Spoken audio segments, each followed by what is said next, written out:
Hello again guys, this is Elton. Welcome back to my channel. Okay, today's short quick unboxing and review video would be based on a Tecware Phantom L keyboard. This is a very small box. You can buy it for 179 ringgit or $45 US depending on where you are. So what I have here, what was sent to me is my favorite, the blue switch. Yep, from outemu. You have the choice of choosing either a blue, brown or red switch depending on your personal preference. So as per most other keyboard boxes, all descriptions are at the back here. I'm just going to display it here for you so you don't have to go through any questions or go to a shop if you want to have a look at whatever features that this keyboard has. So yeah, typical USB-C cable, switch profile, height, actuating distance, travel distance. Again, this is a tenkeyless keyboard, no numbers on your right. So let's open this up. So this is a rather super cheap keyboard, and yeah, packaging is very normal on this. Just protective back here, and of course USB cable. Yeah, the USB cable seems to be of high quality, quite soft, quite flexible. It reminds me of the Razer and the Corsair keyboards. Yeah, sorry, my voice is a little bit off today. Keycap pullers, switch pullers, spare switches are provided with this keyboard. Okay, let's just open up the plastic. Inside, yeah, small and light, you know, it's tiny. So looking at this tenkeyless keyboard, it's a low profile keyboard. You can see how thin is it. Okay, you can see it's actually curved upwards. There's a slight sphere here, and I'm not sure if some of you are gonna enjoy using this. So I'm just gonna put this close up to the mic to let you hear the clicking. It feels decent. It doesn't feel like a $40 keyboard, and this is probably a very suitable keyboard for gamers who likes a blue switch but something not too clicky. And again, low profile, nice. Look at the thickness, look at my hand. I'm a very small guy, so I have small hands as well, and I'm not sure if this is gonna be enjoyable. Hi there, my name is Elton, how can I help you? So that's all about it. The caps should be fairly easy to pull out. Yep.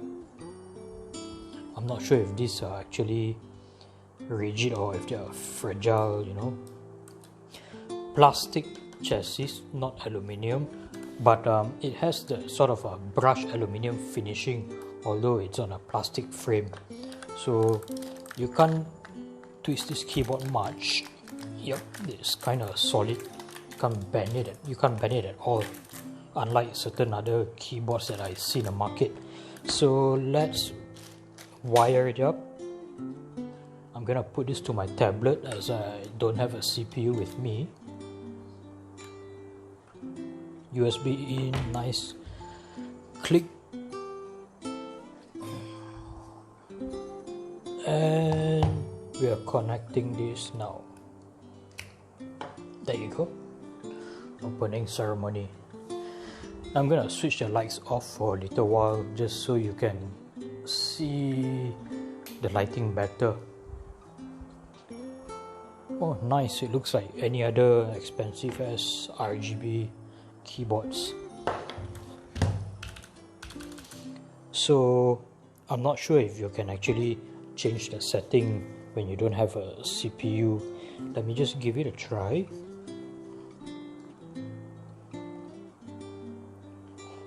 six different modes here, M1 to M6, like any other keyboard. So where is the magic button, the magic RGB button?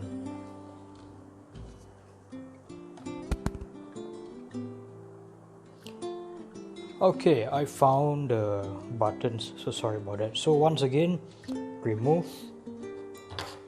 We're gonna put it on with my brightest lights off.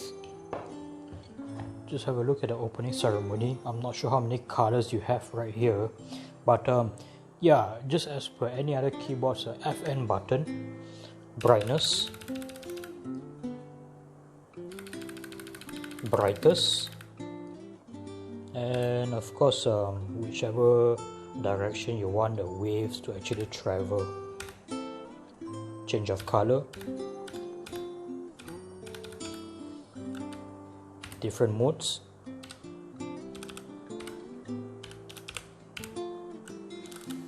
oh fancy.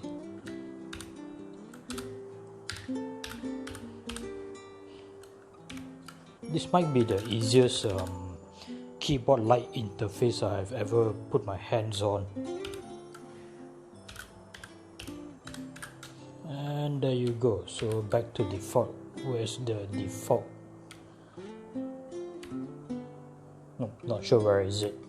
But yeah, if you're really serious on having to get one of these keyboards, you know, there should be a lot of other online tutorials and manuals on how to actually set the lights up.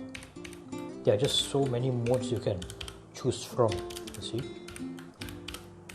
And there you go. So that concludes my super fast quick review on this particular keyboard.